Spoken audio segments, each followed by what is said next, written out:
The following podcast is a W2M Network original production. Visit W2Mnet.com for all of our other great podcasts, plus news, reviews, articles, and opinions from the worlds of wrestling, video games, football, and entertainment. For close to a century, women have more than held their own in the male-dominated industry of sports entertainment. There's your winner, Mae Young. Mat Mavens like Mae Young helped shatter the proverbial glass ceiling, inspiring generations who would blaze a path. It's a blaze for sure! Taking their preternatural skills to unprecedented heights. All or nothing in the moonsault! Leading to a revolution in the women's division. What a sight! A ground-breaking moment! The celebration of a new era in WWE. The greatest era of women's wrestling of all time. Now, for the first time in history, 32 women from all over the globe take their rightful place in the spotlight, celebrating the legacies of those who have paved the way while showcasing their modern-day virtuosity. Tonight, these 32 competitors vie for all the glory, the honor, and the prestige of winning the inaugural Mae Young Classic. WU2M proudly presents to you the Mae Young Classic. And here's your host, Paul Leazar, Harry Broadhurst, and Patrick Ketza.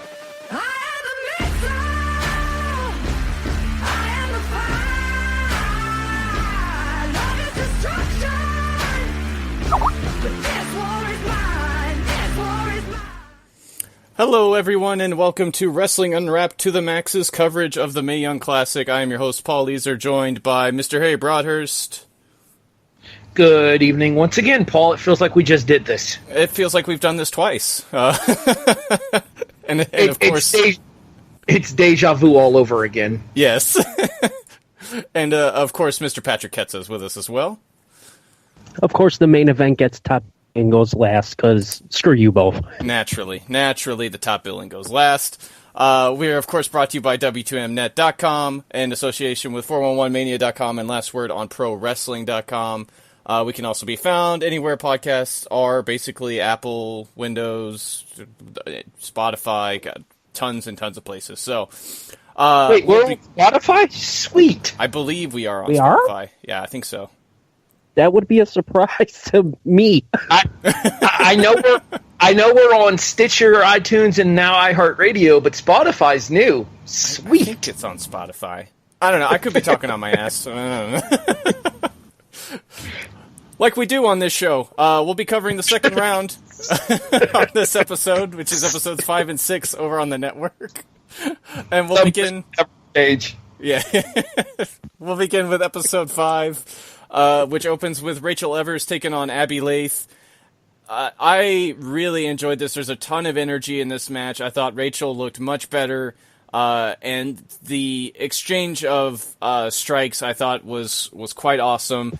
Abby Lath ends up winning this after a powerbomb into the alligator clutch, and Abby moves on to the next round. And I loved Rachel in this match. So I thought this is the Rachel everybody should have seen the first time around. This is the Rachel that didn't have to work Marty Bell in this match, therefore was able to show everybody the Rachel Ellering / Evers that she can be. That top rope power slam was dope. If anything, I probably would have protected that with a foot on the rope. But yeah, I had no real complaints about this match. I was thoroughly entertained. Yeah, this is already like. This was far and away, a better match, especially for Rachel, because I was worried, after what happened with the Marty Bell thing. I can't even call it a match; it was a thing. But Abby, once again, shows just how damn good she is, and I also love the fact, and I'll give credit to the crowd at Full Sail for this one. I absolutely loved that there was a chant of Princess Abby. Kind of, throwing back to her being Princess Kimber Lee in in Chikara, but, a new spin on it. So it seems like she's going to be embraced very much in the future. And this was, one hell of a way to kind of kick that kind of a thing off. Well, here's hoping she's embraced by the NXT faithful, because let's be honest, this isn't necessarily your regular NXT crowd, though. A lot of these people were outside fly-ins that are coming in just specifically to watch women's wrestling. Very true. Very, very true. But even trust me, I know.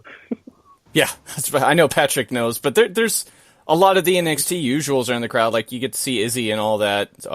She's not in her usual chair, obviously, but she's still there. I assume there's still a good part of the NXT crowd that's there for this. So I would wager Abby's chances of doing well on NXT because of her performance in this are very much on the up and up for sure. So that leads us to Serena Deeb taking on Piper Niven in the next round. I really love this. This is a textbook small opponent versus a bigger, stronger opponent, and it's played out to perfection, if you ask me. Serena is wonderful. Piper is once again wonderful, and she ends up getting the win after reversing Serena's spear attempt into her Michinoku driver. Yeah, great stuff. Wait, what was that, Patrick? I'm going this time. You went first last time. Fine, by all means, princess. No. Abby already wrestled. Oh boy. I'll put it this way: don't call it a comeback, because this ain't one. Yet again, Piper showing what happens when you have pretty much nothing to lose, everything to gain, and you wrestle with one hell of a chip on your shoulder. I would say not quite as good as her first round match against Santana, but by no means was this a bad match. And, I do kind of wish that Serena maybe had gotten one more round out of it, but at the same time, I'm completely okay with Piper winning this one and looking pretty damn good while doing it. Mm-hmm. This is the only second round match that I got wrong. I picked Serena. You went 5-3, asshole. I'd shut up if I were you. Anyway, back to my thoughts on this particular match. Hey, Cannon, Seaman, whatever. Canyon Seaman. Whatever his name is. What a name. Contract for this woman, now. And by this woman, I mean Piper Niven. Oh my God, imagine if Nia Jax could work. Yeah. She'd be Piper Niven. Just, without the famous bloodline. It's true. I will agree with Patrick in that I think the match against Santana Garrett was a little bit better. That being said, I think by no means does Serena Deeb have anything to be embarrassed about in her two performances in this tournament. She definitely showed that if she wants to go for a little bit longer and wants to be able to work with the women down in NXT, the WWE developmental staff, and specifically somebody that Serena knows very well in Sarah Amato, would be lucky to have her to work with the next generation of women superstars down there. And that is kind of something the NXT roster is missing in its women's division, is sort of a vet that they can rely upon and stick around for a while. If they offered the deal to Serena, do you think she could maybe find a place in NXT? Patrick, you want to go first here?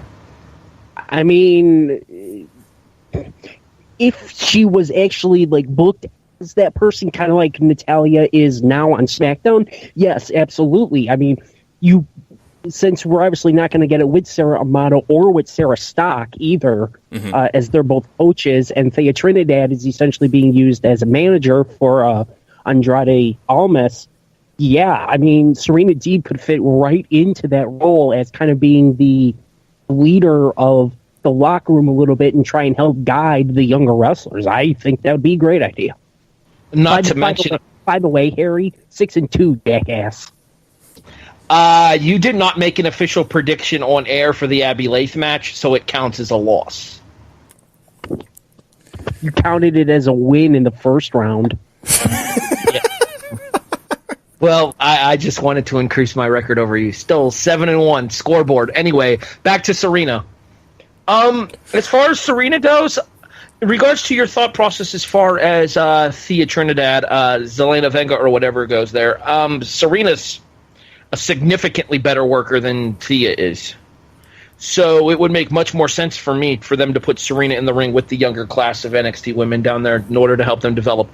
And not even necessarily the ones that are currently on the NXT roster, such as Ember Moon, Nikki Cross, Ruby Riott, Billie Kay, and Peyton Royce. I mean the class of NXT women that we saw in this particular tournament, like the girl she worked with in the first round in Vanessa Bourne, like Bianca Belair, like Rhea Ripley, like the potentially signed Toni Storm. I think that having her, to have her work with the more underutilized women on the NXT roster, the ones that aren't necessarily getting recurring television time every week, I think that would be the perfect step for Serena if she wishes to continue wrestling. Because God knows that's the only way that Aaliyah would ever be bearable. I think she's gotten better.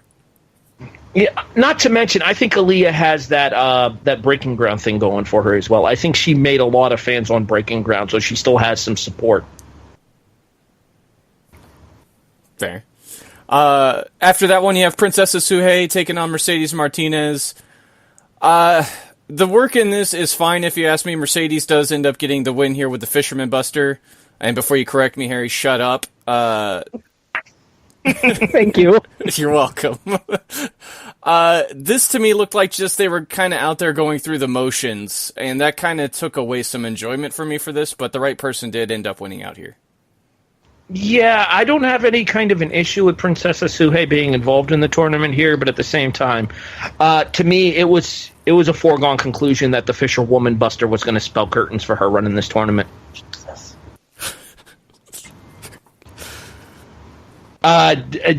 GMSI, Patrick. GMSI. Maybe to GTFO. Thank you, Patrick. The one, honestly, the biggest complaint I have about this is more has to do with the promo ahead of the match. When Princessa says that Mercedes Martinez doesn't have the experience that she does. Princessa, you have, I believe it was 22 years of experience. Mercedes has almost 20. So do us all a favor, shut up. You're looking at a match with the two longest tenured wrestlers in the entire tournament. Hell, they may have more experience than most the entire rest of the roster combined. Yeah,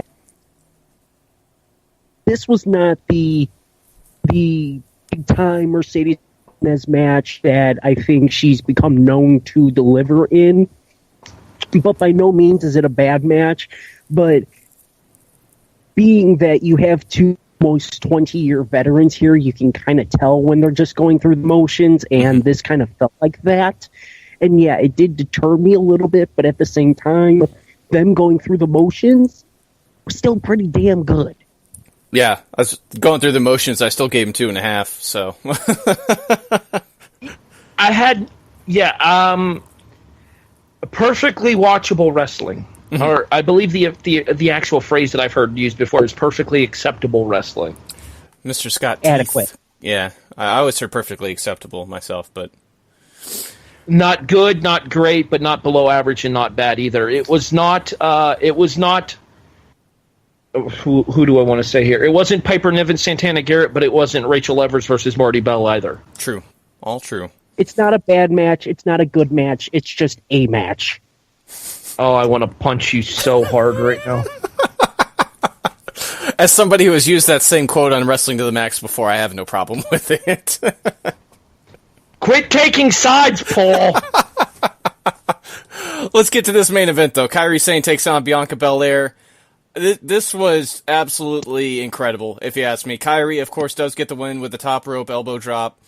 And maybe the sloppiest one she's hit in the tournament so far, but even as wild as it was, she was crazy sideways and still crushed her with it. So, This, however, was a match about Bianca getting to have a bit of a coming out party, and really, she did not look like she'd only been wrestling for a year. I'll say that much. I gave this 3.5 stars. This is an incredible match.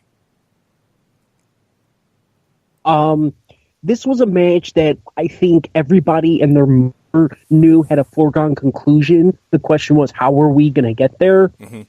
Boy, did we have a way to get there, because Bianca, I never would have thought that she only had 1 year in. This was a very, very good match. I'm going to catch flack for this, and I don't even care. I still don't like Kairi Sane's elbow. To me, it looks like somebody that does not know what they're doing at all. And they're dropping an elbow off the top rope. I hate it. I think everybody knew Sane was going to win, but Bianca has an absolute hell of a showing. And, oh dear God, that whip, a.k.a. her hair, just absolutely lays into Kairi several times, to the point that it's one of those that it makes you squirm at times, how well she connected. But I still do not like Kairi Sane's elbow. I really don't. All right, 3 things to touch on for this match. The first of which goes back to our SmackDown Live review, Paul, and I said this when we were having our conversation before we started this, and that is, with that hair thing, a Mistress Bianca. Yes, absolutely.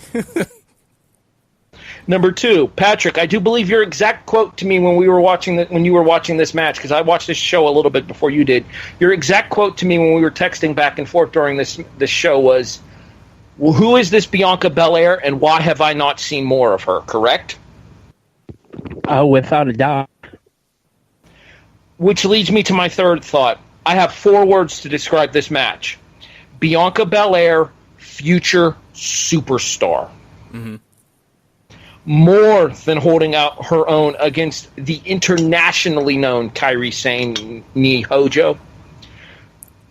This was Bianca's coming out party, and this was a match more about Bianca than it was about Kairi. It was a foregone conclusion that Kairi was winning, as Paul and Patrick have both said.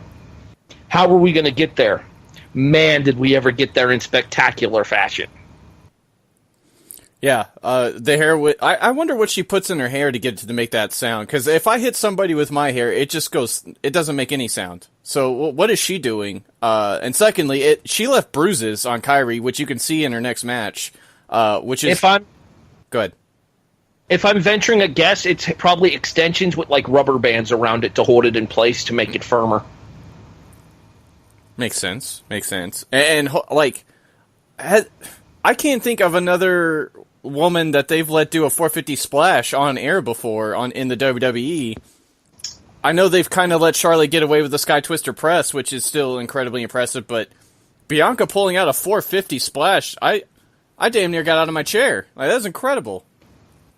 I do believe the official text that I sent to Patrick was, "Holy shit, Bianca." Yeah. And then he asked me what... That was for the hair. I seriously thought that was for the hair.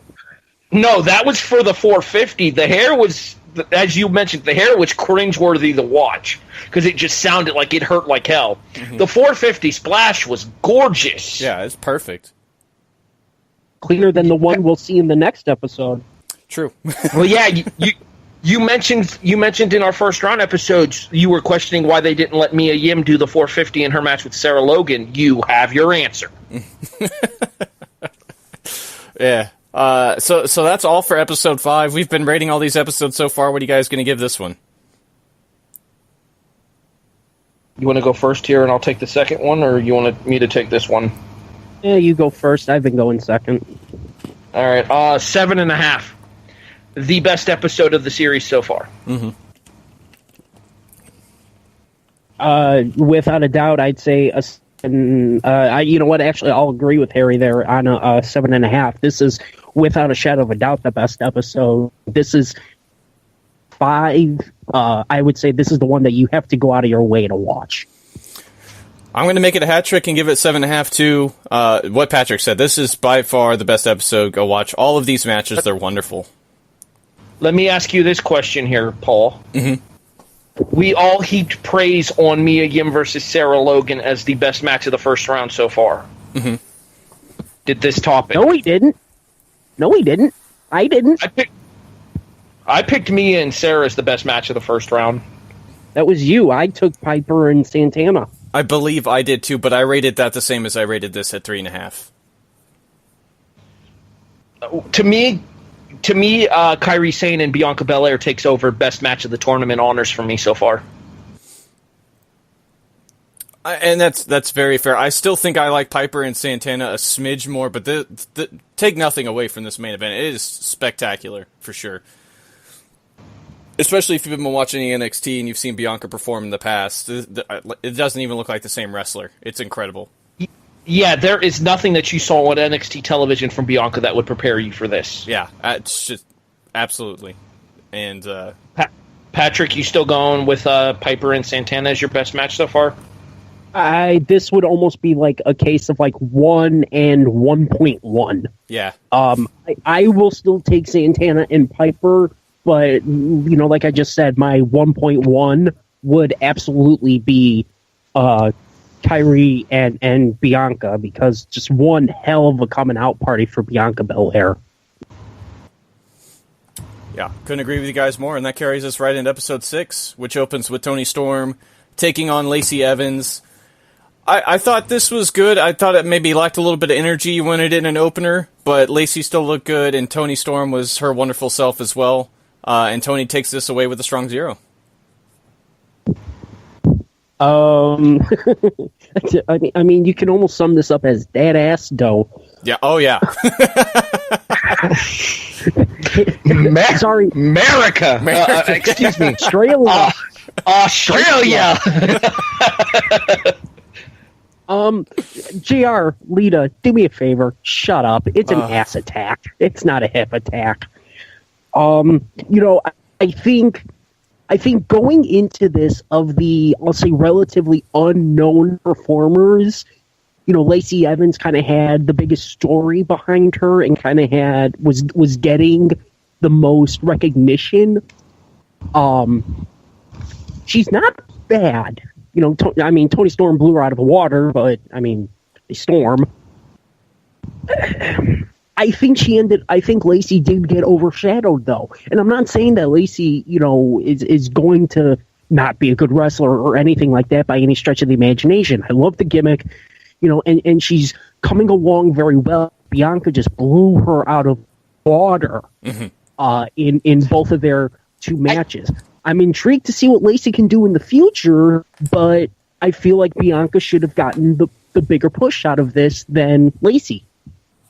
I think you can make the argument that Bianca did get the bigger push out of this than Lacey by having the opportunity to wrestle Kyrie. As good of a wrestler as Toni Storm is, and I will take nothing away from her, I have been absolutely super impressed by her in this tournament here, and she would get even better in the quarterfinal match, and then especially in her semifinal match as well. Spoilers. Spoiler alert.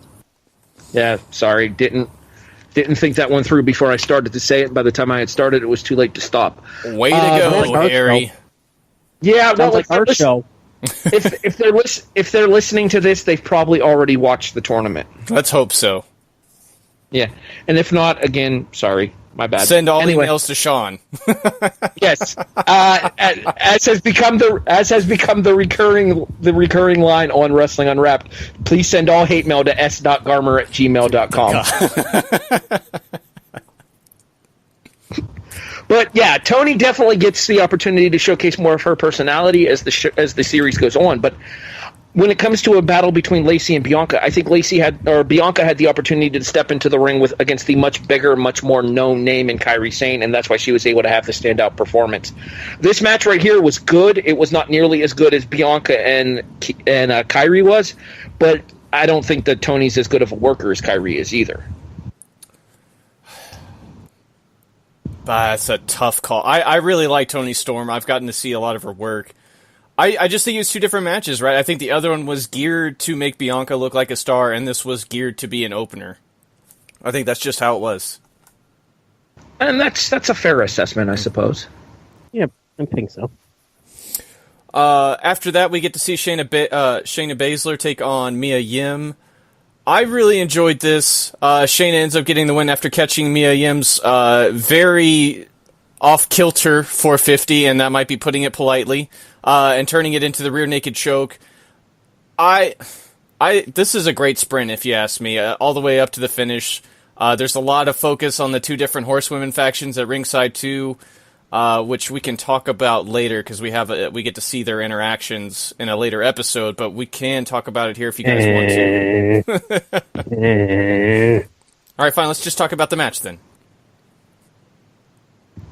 Oh, I'm up first here. Okay.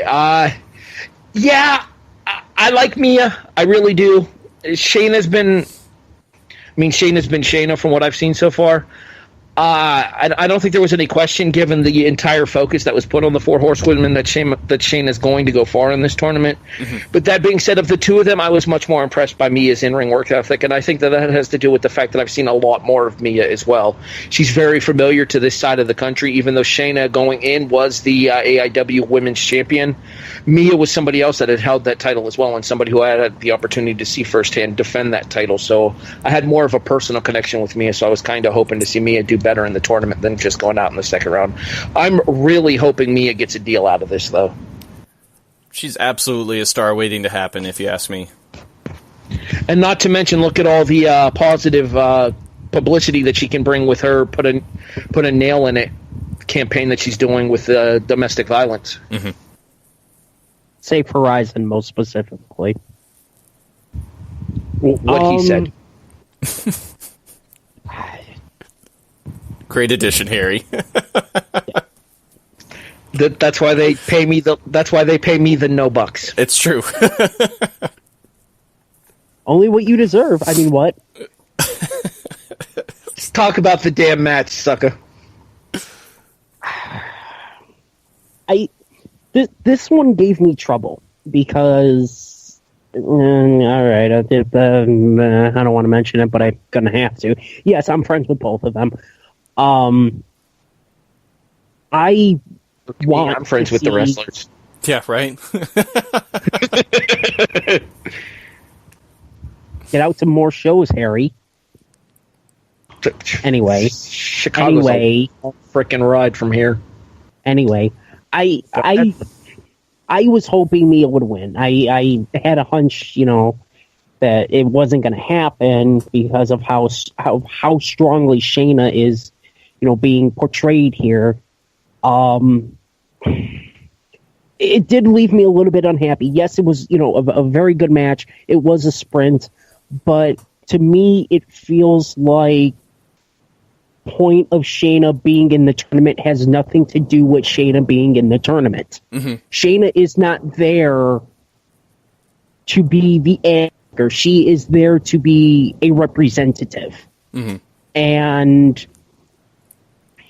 I'll talk about it probably when we get closer, but more in the quarterfinal match. But it seems to me that it's becoming fairly obvious where this whole thing's going to go. I wish Mia had more time in the tournament. But it was good to see she at least have to take a little bit of offense, even though it really wasn't much. But I like Shayna. I would have preferred to see Mia, though.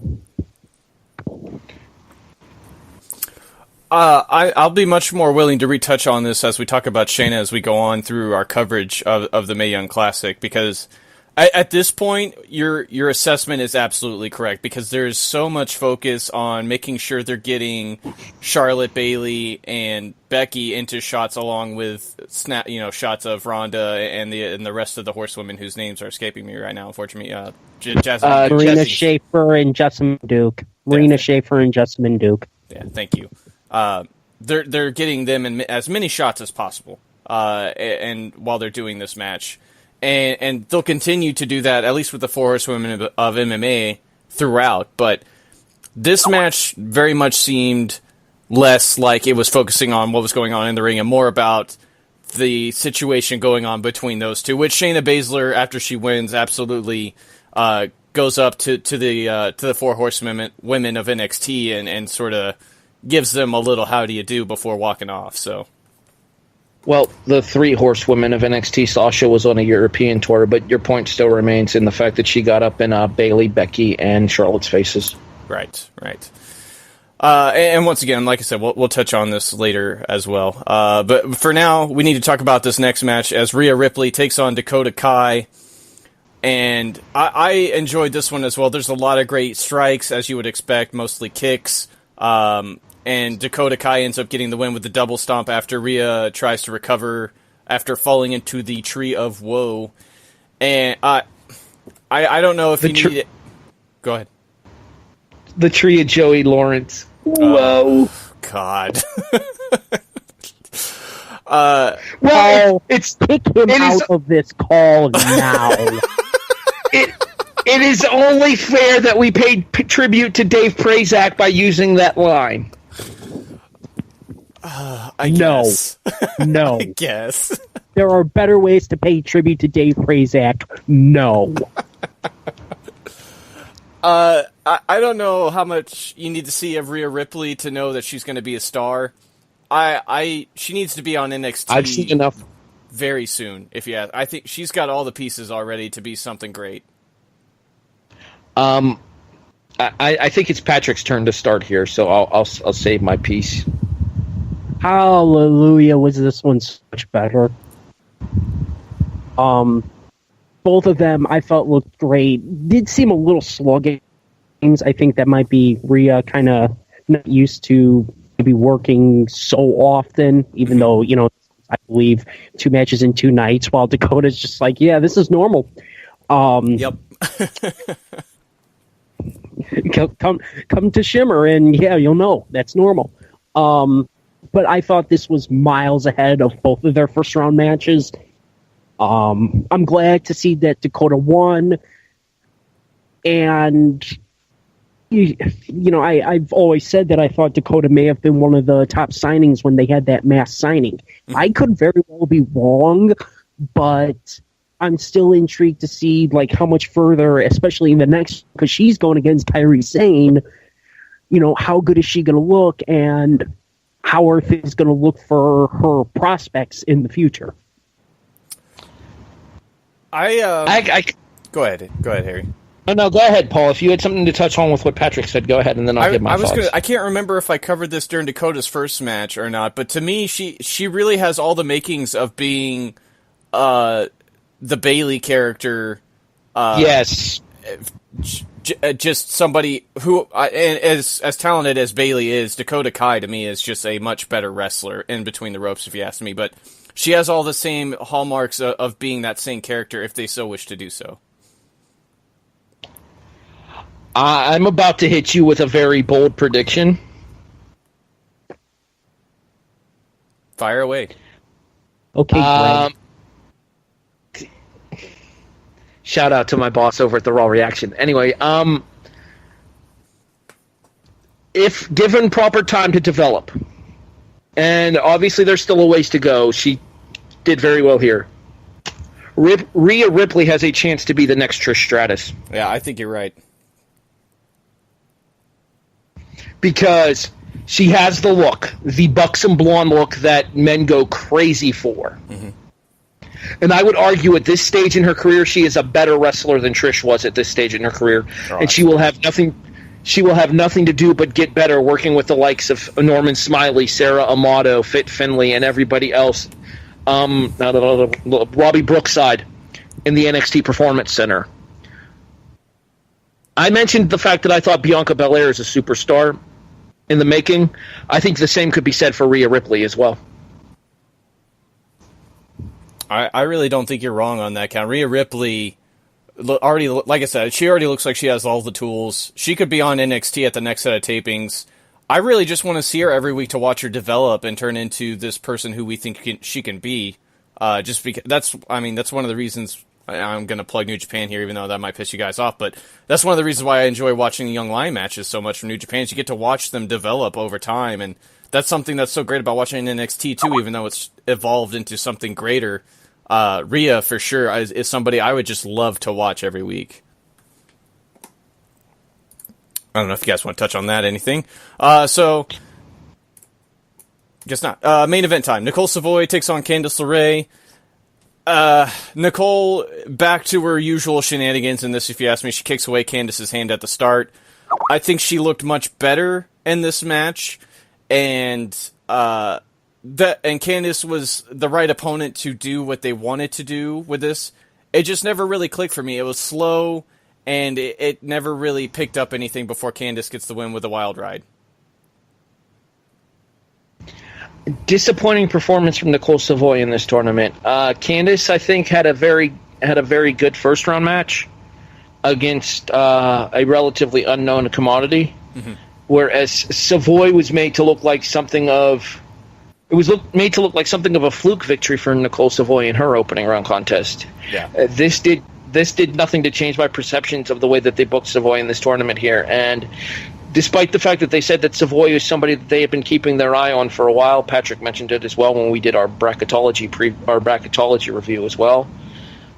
I hate to say it, but she didn't come off as anything special at all in these 2 episodes.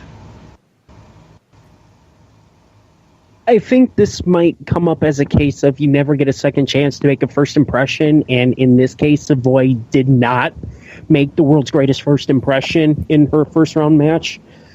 And then all of a sudden she goes from, being the good guy to being the bad guy, essentially. While, I mean, who the hell is going to boo Candice LeRae? But yeah, the match definitely seemed a little clunky. And this was one that I will openly admit I got wrong. And I think my other one was the Toni Storm Lacey Evans match. I took Lacey Evans. I mean, I honestly think the wrong person won here. Because Disagree. I think I didn't ask your opinion. Too bad, I'm giving it. I honestly think that while her first round match wasn't great, and this one wasn't really that great either, I honestly think if Savoy had gotten the third round match against Shayna rather than Candice getting the match against Shayna, the story that's going to be told probably won't be as good. But I think if you had put trifecta member against trifecta member, I think it would have been a hell of a lot better. Especially for Savoy. We knew that, what was going to happen. But I think if Savoy had gotten that third chance, I think it would have been better. And despite the fact that I'm almost done. I swear I'm almost done. Despite that, I know that she had been on their radar, and all of a sudden it just goes poof for Savoy. It sucks. Well, I mean, as far as the whole thing going with Savoy and Baszler goes here, based on the way that the Baszler's been booked as a Terminator throughout this thing here, and the other match of the other half of that particular bracket being the match that it is, frankly, I would have given Mercedes the advantage over Abby Lath in their matchup as well. I don't think they wanted to do that same story in back-to-back matches. Not to mention, if Candice LeRae didn't have a contract going into the Mae Young Classic, she certainly does now. We don't know that. That's the thing. I'm next to certain she walked out of Full Sail with a deal. If you want to believe dirt sheets, there weren't a lot of contracts given out, and a lot of the women in this tournament are already obviously under deals. I like you. I wouldn't be shocked if Candice did walk away with one, just because not only is Johnny here, but I mean, I feel like she could do very well here. All these other things, and she had a great tournament. But you can go ahead. Which, just real quick, you can make the argument that behind Kairi Sane, Candice LeRae was the most over female in this tournament. I would absolutely agree with you on that point. Absolutely agree. Yeah, with you. there's no doubt there. Yeah. I want to say this till we talk about her next match. So. We will just put a nail in that. Candice has a hug with Johnny to pretty much send us out all feeling warm and fuzzy, and that's the second round for us. So let's go ahead and review the episode before we wrap up round 2 here. I would go. What? I was just going to say I went first on the first episode, so this one's yours. My bad. I would say not not as good as the first episode. I think the first half of the second round essentially blew this one out of the water. Not to say that this was bad, but it almost felt like a tale of two halves. Mm-hmm. This one, I can really only give a 5. While there was quite a bit of good here, but I think there was a lot that wasn't as good, and it felt really weird to me how you could have the first episode be as good as it was, and then follow it up with this. Why not just intersperse the two shows' matches between each other? So I'm gonna have to go with a 5 here, and hope that all of the quarterfinals deliver. I'm a little bit higher than Patrick here. I'm at a 5.5, as we kind of discussed with regards to Mercedes Martinez against Princesa Suhei in the first show. Perfectly acceptable wrestling. I think that pretty much describes the entirety of this particular episode, with, to me, the standout match on this particular half of the second round being Dakota Kai versus Rhea Ripley, and Dakota showing Alberto El Patron how to properly get into that corner caught double stomp. Absolutely. I'm looking at about a 5 too, I think. The middle two matches were really good. I thought the main event and the opener maybe left you a little something to be desired, but there's absolutely nothing bad on this episode either. Just, it does leave you wanting, and that's kind of unfortunate. So, I don't know if we really need to pick our favorite match of the second round, because I think we've made it pretty plain and obvious. But yeah, this one's a runaway. Yeah, maybe we should ask who had the best performance in this round. That's still a runaway. You think so? I think the better question would be to ask who had the second best performance in this round. All right, well, let's do because to me the absolute best performance in the second round was Bianca Belair. Mm-hmm. Yeah. Okay.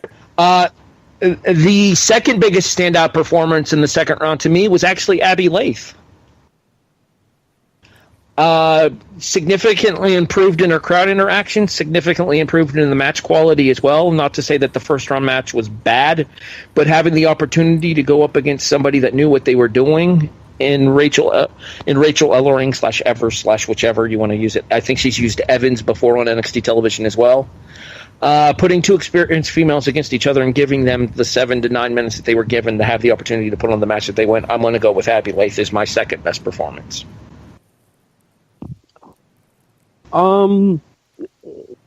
Taking nothing away from Abby Laith, but even though didn't really get a whole hell of a lot of offense, what I thought looked very good, and aside from her finisher being reversed and it being kind of off kilter, I'm going with Mia Yim. I thought she was probably about the best opponent that they could have had up against Shayna, mm-hmm. And while her fourth didn't exactly look the world's greatest, and part of that may have been she did it on purpose to get into the rear naked choke, or the second half of the Kira Fuda driver. Bless you. Mia's dive to the outside, to me, was probably one of the best moves of the entire round. So, while I get a whole hell of a lot, I thought what Mia did get was very, very good. And given the story that she also had behind her with everything that she's done with Safe Horizon, I thought she had a pretty damn good showing. I'd agree with that. Just to sort of go the other way, much prompts, of course, to Bianca and Kairi for their match as well. I really enjoyed Piper's performance in this round as well. I thought her and Serena Deeb were marvelous together, and Piper looked phenomenal once again in this round. It really, I don't want to say maybe came out of nowhere for sure, but I think maybe probably surprised the most people for sure in her performances so far.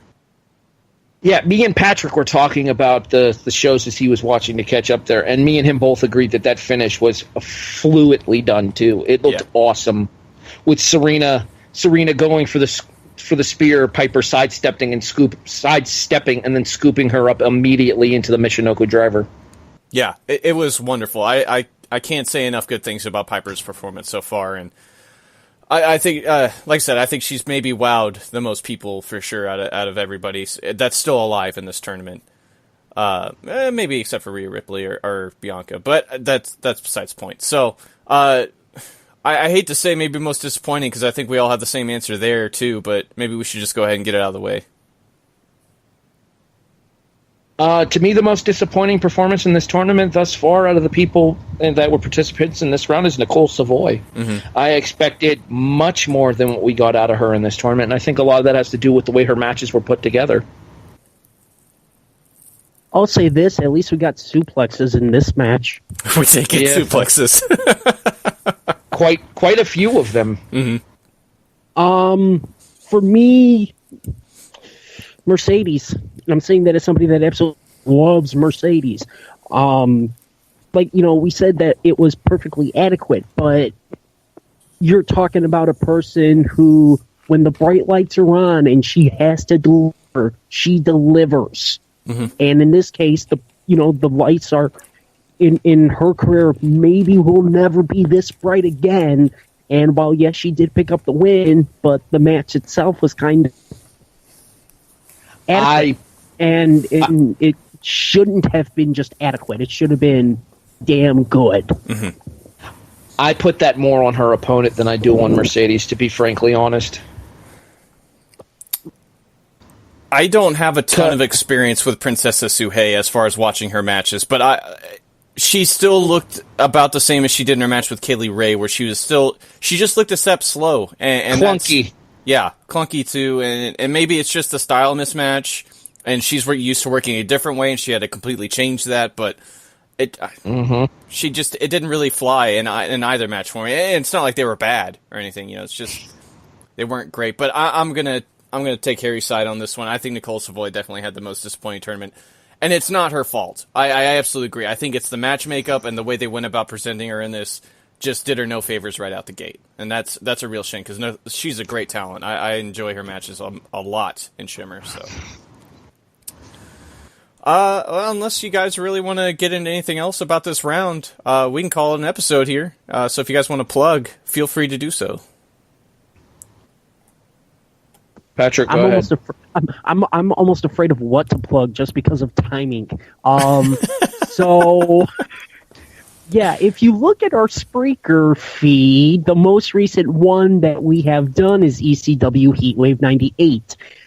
That is going to be fixed very soon, and very soon, hopefully by the time you guys hear this, we will have WCW Road Wild 98, SummerSlam 1998, and our newest recorded episode, as we mentioned earlier, Rise 1 Ignite from this past November at the Berwyn Eagles Club. All three of those should be up very, very soon. We had some technical difficulties with getting the first two up there, so hopefully soon we will be totally caught up.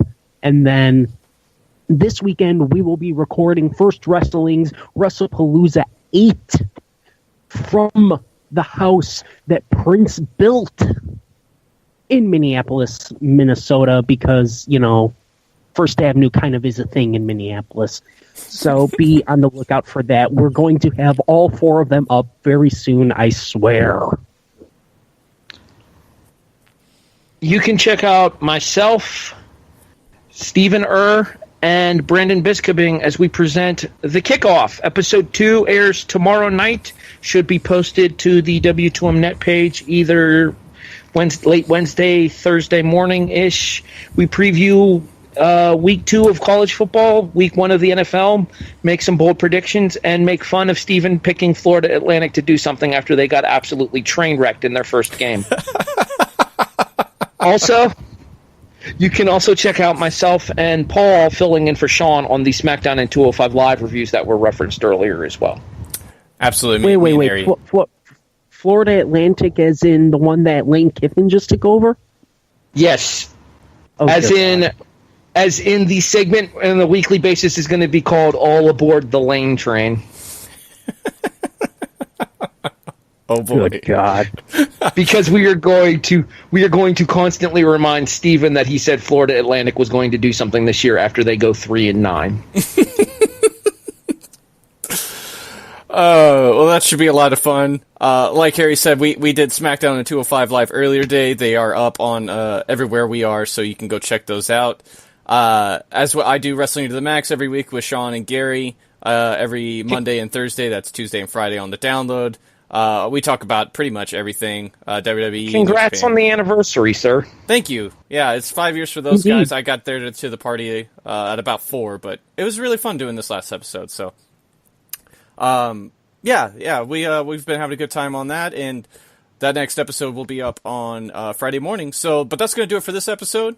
Thank you guys for tuning in and listening, and we will see you next time around. The following podcast is a W2M Network original production. Visit W2Mnet.com for all of our other great podcasts, plus news, reviews, articles, and opinions from the worlds of wrestling, video games, football, and entertainment.